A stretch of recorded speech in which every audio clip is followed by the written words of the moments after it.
Hello, good morning. It's Friday the 18th. I'm FX Blue and this is the market brief.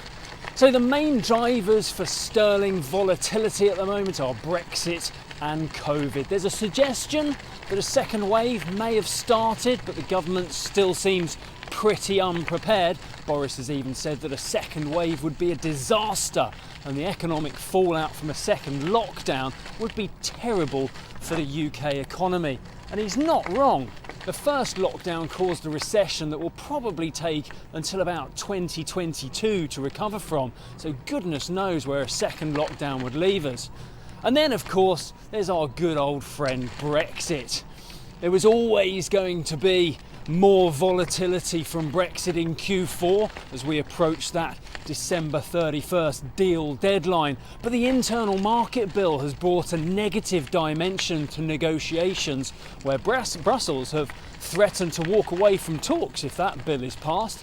That said, Ursula von der Leyen was on yesterday sounding more optimistic about it all. She almost wrote it off as a casual distraction while encouraging both sides to focus on the topic at hand, getting a deal done. The MPC meeting left everything unchanged. They are preparing for negative rates though if Covid brings further disruption to the UK economy. And of course all of that delivered a pretty choppy day for sterling yesterday. We saw a high of 130 and a low of 128.65 against the US dollar. We opened this morning around 129.60. Over in the US, there's a growing gap between reality and wishful thinking about the economy. Confidence in the Fed remains pretty high, but the lack of fiscal progress is affecting the recovery. No agreement over the pandemic relief bill effectively drives the real economy lower, so Trump and Pelosi should really pull their finger out there.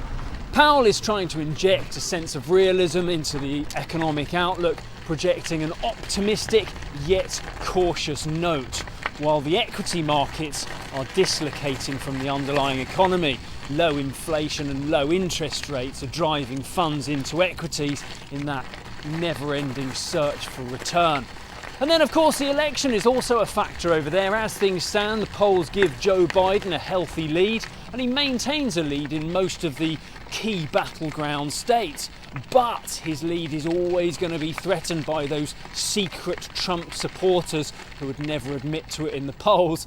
So there's all still to play for in November. Euro dollar drove higher through the day yesterday, moving up from a low of 117.35 up to a high of 118.50, and we opened slightly higher still this morning at 118.65, but that 120 level still looks like a firm barrier for now. Right, that's it from me. Have a wonderful weekend. Enjoy yourself wherever you are, whatever you're doing, and be sure to join me again on Monday. All the best. If you do not have a clue, then just tweet through and ask FX Blue.